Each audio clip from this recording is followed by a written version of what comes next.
If ignorance is bliss, 'tis folly to be wise.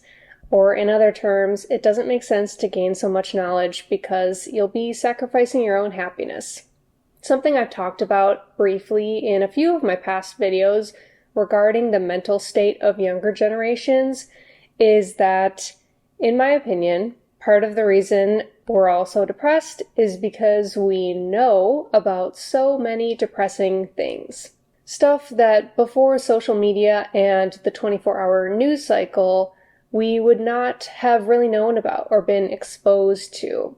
And as a brief topical example, war. In the past, during wars, the information that people had about what was happening was definitely limited. Now people have smartphones and they are able to upload the graphic truth constantly, instantly, all the time.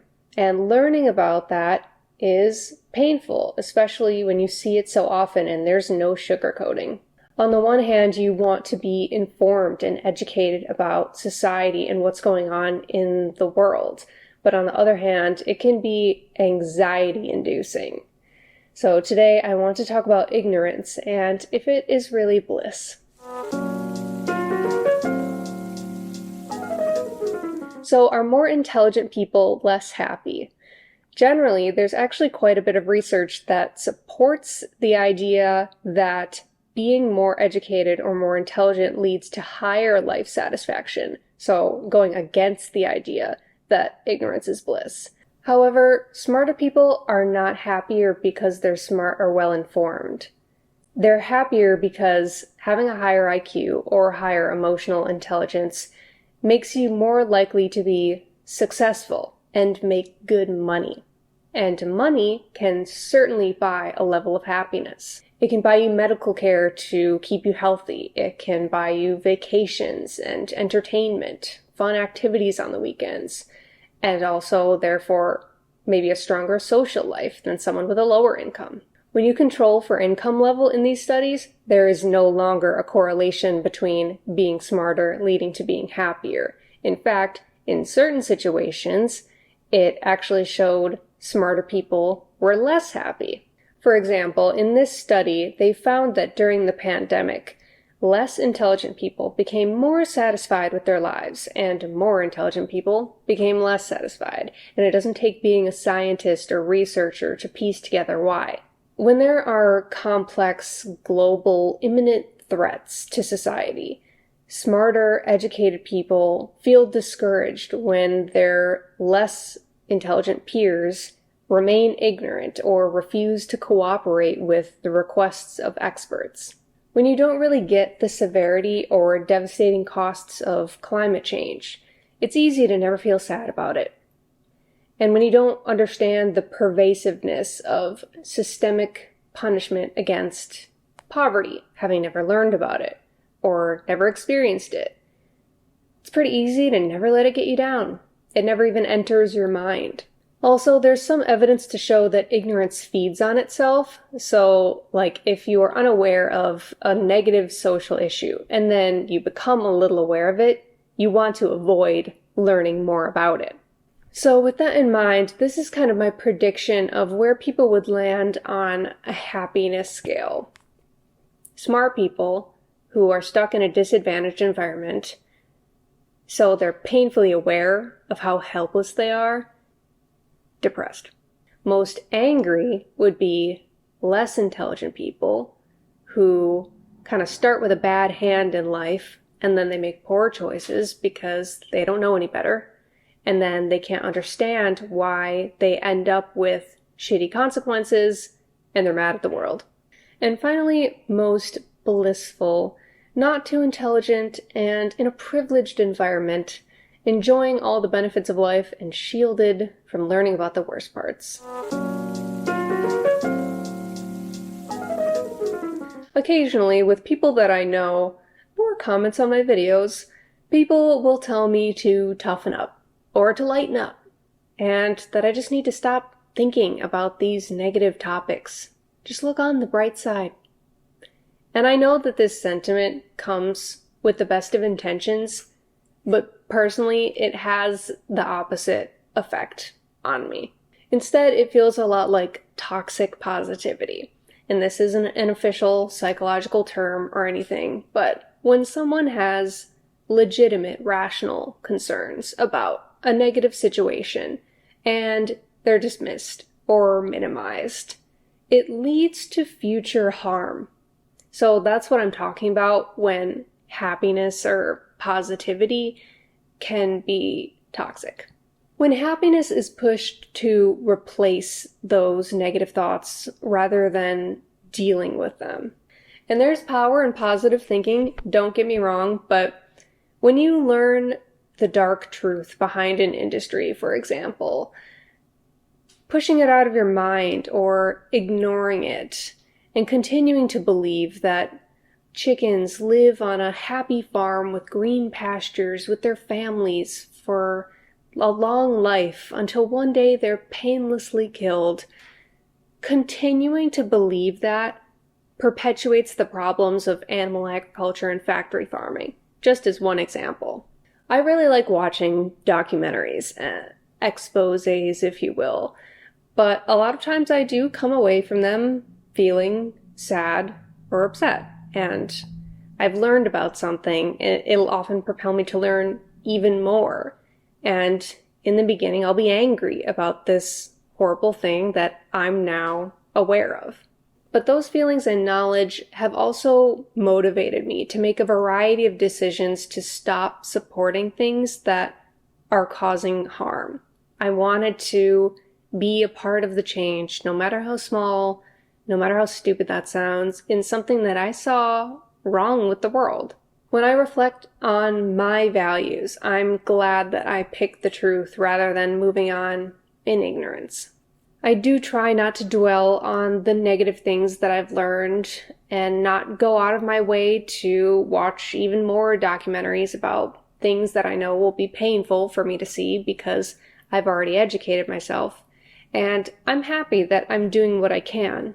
Positivity can be a motivator, but it can also slide people into contentment. When you think about people throughout history who have made real change, a lot of them were labeled, and still are, as angry people. That passion behind understanding the state of things and wanting to see society improve can fuel revolution. Part of this whole conversation is about values and what you would choose to place over another. Learning the truth or being a little happier and life feeling a little easier, even if it means ignorance. But it is less of a choice now compared to it was for past generations. When we think about the news and information around us, there have been various studies to show that negative content is becoming more severe. So going from like local fire leaves 5 dead to now grisly fire rips through innocent town, kills 5, more injured, is arson to blame, as well as angry and fearful and depressing stories becoming more frequent and happy news disappearing. And unfortunately, it seems like the main cause of this is not because the news wants the population to be depressed or sad. It's because they want to make money. And I know a lot of people want to pin the media as these evil companies who want to control the public. But I think the mental health effects of negative news are more of a side effect rather than their main priority. They're for-profit businesses, and there has been plenty of research to back up the fact that negative news headlines grab people's attention more. And if you grab people's attention more, you get more money. You get more people on the site. You get more ad views. They want to make a profit. Even though people will say that they would rather read about more positive news, in reality, our actual behavior shows that we are not drawn to those as much. And it's so easy to get sucked into doom scrolling because If you're part of the over 90% of Americans who are on social media, you don't have to go searching for negative news at all. It just appears as soon as you open up any app on your phone. It's right there. Instead of having to keep up with the news or what's going on in your area or areas far away from you, you'd have to go out of your way nowadays to try and avoid it. It's harder to be ignorant. It can be done, but at this point, it's getting tough to not learn about the terrible shit that's happening. Especially when there is actually big news happening, like during the height of the pandemic. There was this whole big crazy thing going on in the world that people didn't understand. So you turned to the media even more often than normal to try and understand what's going on.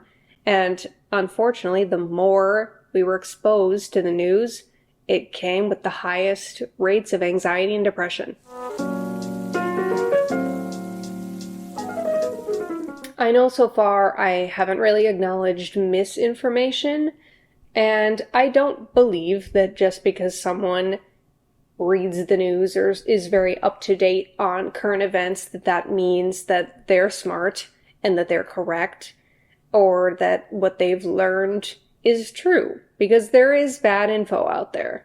And compared to past generations, I think I would actually rather have a certain percent of the population be ignorant and doing absolutely nothing about climate change, rather than thinking that they do know about it and actively fighting against eco-friendly policies because they think it's a big hoax perpetuated by Big Green. It's the whole double-edged sword of the age of information and the internet. It's now easier than ever to learn about the horrible actions of corporations, and up until this point, they've been able to hide it pretty well, and nowadays it's much harder. So you can learn about it and then maybe strike if you work there, or boycott them as a response being a consumer. Learn new information, act accordingly to align with your values. It's also easier than ever to learn about the deep state or flat earth and other things like that and believe them to be true.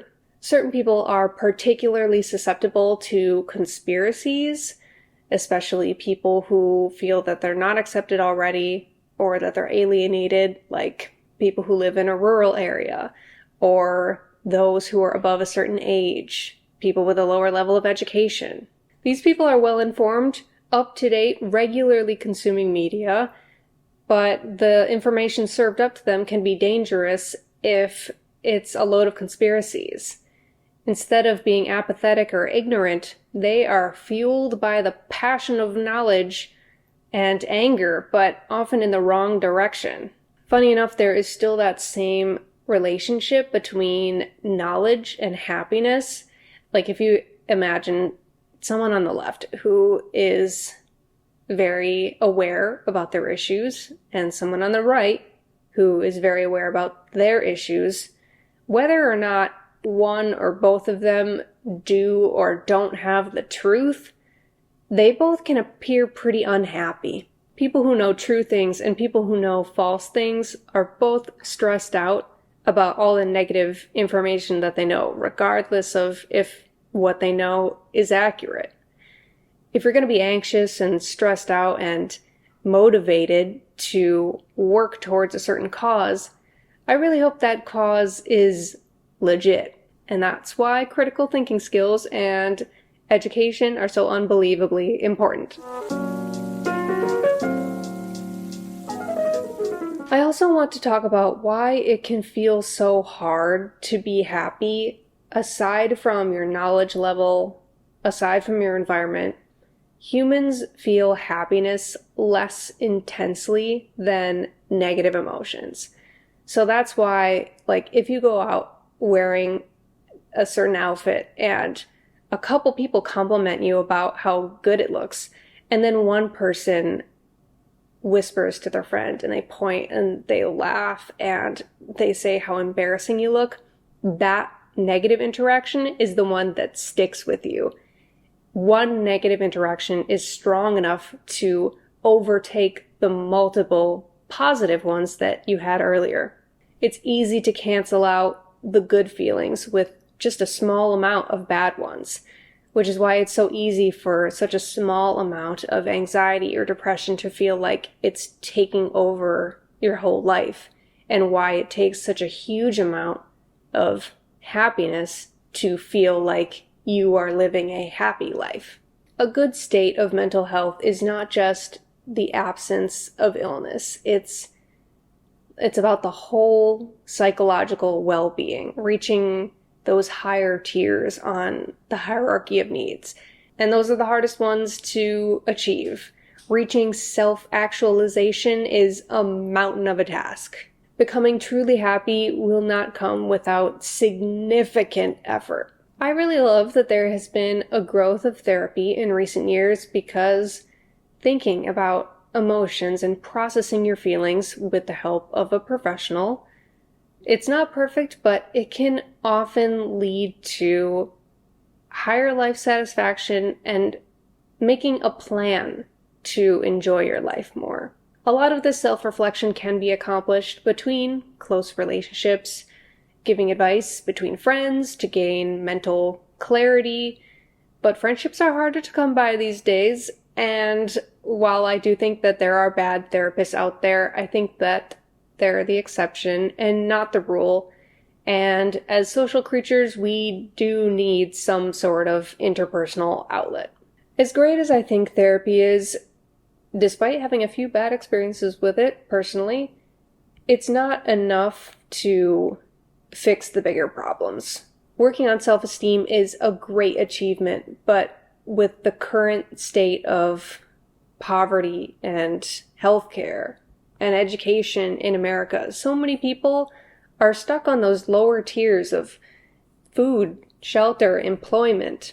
Understanding what makes you depressed and what makes you happy is never a bad thing, but it's not enough on its own. We need to address the societal barriers to happiness. And I know that's an enormous task. But much like a past therapist told me, we have to break it down into small steps. And doing something is better than nothing. The first step is to know the problem, even if it might mean unhappiness in the short term, in order to fix it for happiness in the long term. There's a lot of different ways that people respond to learning negative things about society. Some people turn away, continue living life as normal, pretend they didn't learn it. Others feel emboldened to be a part of the change, to join a cause, to fix things. And some people don't turn away from the knowledge, but they consume it and let it defeat them and slip into nihilism. The path goes something like this.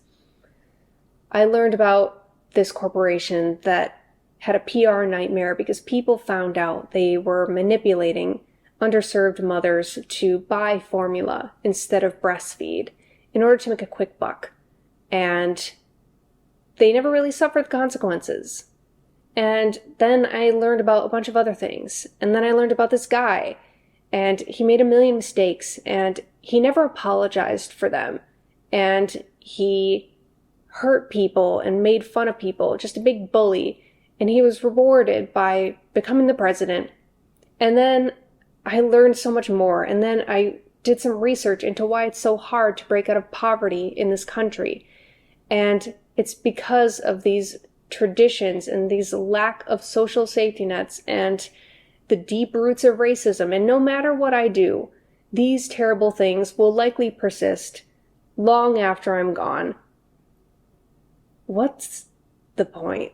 All these problems are so complex, and there are these people who are so evil, and I'm so overwhelmed, and I'm exhausted, and I'm depressed because I feel like nothing matters.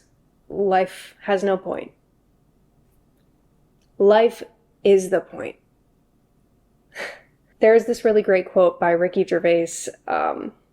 Once you realize you're not going to be around forever, that's what makes life so magical. If life is all there is, that makes it more meaningful, not less.